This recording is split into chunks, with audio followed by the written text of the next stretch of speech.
어제 김무성 새누리당 대표가 유승민 전 원내대표를 만났다고 합니다. 그 자리에서 이렇게 이야기를 했다고 하는데 왜 이런 얘기를 했는지 직접 한번 또 들어보셔야겠습니다. 천상철 차장. 네. 예. 어제 어떤 이유로 두 사람이 만났는지도 궁금하네요. 대구 지역 의원들의 모임이 있었다고 합니다. 네. 그래서 거기서 한번 와서 좀 덕담도 해주시고 술도 한잔 사달라고 했는지는 모르겠습니다만 거기에 네. 참여를 했는데 6시부터 저녁 모임이 있었는데 김무성 대표는 6시 반쯤에 와서 끝까지 자리를 지켰고 여러 가지 얘기를 했다고 합니다. 근데 그 자리에 누가 있었느냐?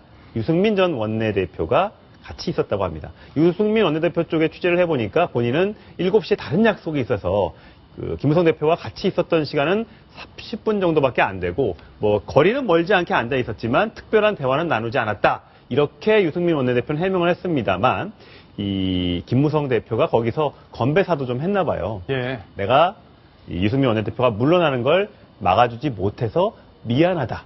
그런 식의 그 건배사와 함께 덕담이 있었다고 주위에 다른 참석자가 전해왔습니다. 그렇군요. 오늘 오전에 최고위원회의가 있었는데 이 회의가 끝난 뒤에 기자들이 또 달라붙었습니다. 그래서 여러 가지 이야기를 하는 도중에 바로 이 질문이 나왔는데요. 어떻게 답을 했는지 한번 들어보시겠습니다.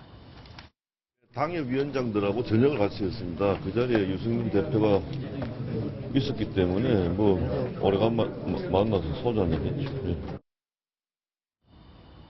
예, 지몬미라고 그러죠. 지켜주지 못해 미안해. 이런 취지의 얘기가 아니었나 이런 생각이 듭니다. 별도로 이렇게 만나는 자리는 많지 않았습니다. 유승민 전 원내대표와 김무성 대표가 공식 자리 외에는 만나는 경우가 별로 없었는데 내심 유승민 원내대표가 조금 마음에 서운한 건 있나 봐요. 근데 어쨌든 간에 김무성 대표가 저런 자리에 참여를 함으로써 뭔가 좀 풀어주려고 좀 앞으로 계속해서 좀 노력을 하지 않을까 그런 생각이 듭니다. 예, 박성훈 논설위원 마음이 좀 풀렸을까요? 유승민 의원 어떻습니까? 일찍 떠났다고 하더라고요, 또.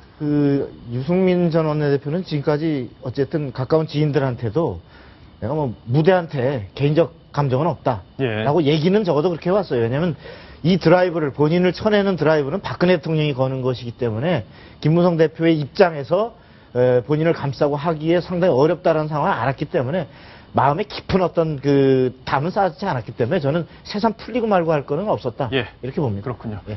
전 차장, 네. 정치권 얘기 마지막으로 하나만 정리를 더 해봐야 될 텐데 네. 노래방에서 김일성 찬양, 김정은 찬양 이런 노래가 나오는 노래방이 있다고요? 깜짝 놀랐습니다. 중국 노래는 있는데 저거죠? 예. 김정일 장군의 노래. 저게 조선중앙TV가 아니라 노래방 기계에서 나오는 겁니다. 노래방 기계에서 예, 백두산 줄기 내려 금수강산 삼천리 이러면서 김정은과 김일성 이런 걸 찬양하는 노래가 버젓이 나오고 있는데 그게 우리나라 노래방 기계 금영이라고 있지 않습니까? 그래요? 저게 들어가 있다고 합니다. 물론 이제 중국 사람이나 일본 사람들이 저 노래방에 가서 중국 노래 찾다 보니까 저게 들어가 있는지 아니, 왜 저게 어떻게 중국 노래예요? 저 북한 노래죠. 예. 탈북자들이 저 노래 만약에 부른다 그러면 이거 왜 탈북을 했을까요? 예. 예. 그래서 저게 굉장히 논란이 되고 있는데 오늘 새누리당 홍문표 의원이 국회 정론관에서 저런 노래방이 몇 군데가 있다. 영등포구, 구로구, 수도권 일대에 있기 때문에 네. 저거에 대한 조사가 이루어져야 된다. 이렇게 밝혔습니다. 예, 조사가 진짜 이루어져서 신속하게 저런 건 조치가 좀 돼야 되겠다 이런 생각이 드네요.